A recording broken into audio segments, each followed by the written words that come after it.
But people say, I didn't mean to. I didn't realize it. Yeah, but we didn't mean not to either. We didn't do whatever it took to learn the truth. It was unconscious, we say. Well, that's worse.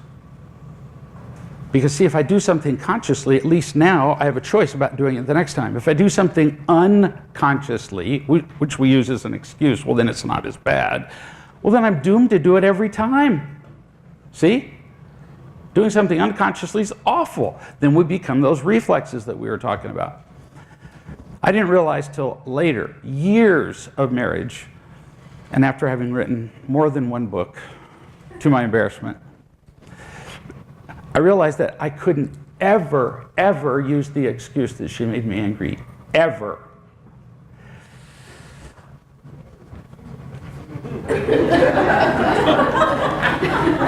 I really didn't like being controlled like that.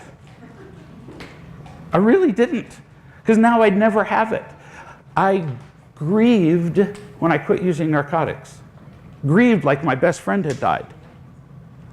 Because now I didn't have the availability of that out ever again. You starting to see the comparison?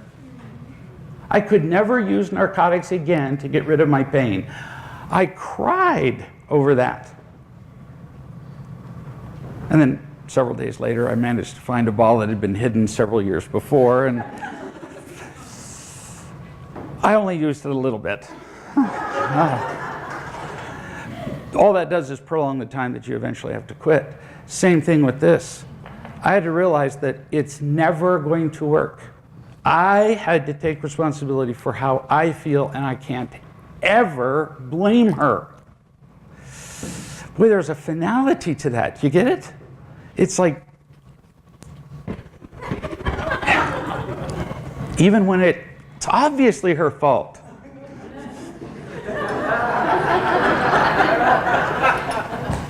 So I finally realized that there was that feeling of being controlled, to never get to blame her. But the control didn't come from her. I was being controlled by true principles. That's like saying 2 + 2 = 4. Well, that's just so controlling. What if I want it to be 7? Do you see how stupid that sounds? It's like a train complaining it's being controlled by the tracks on which it rolls. Okay, go ahead. Jump the track. Really.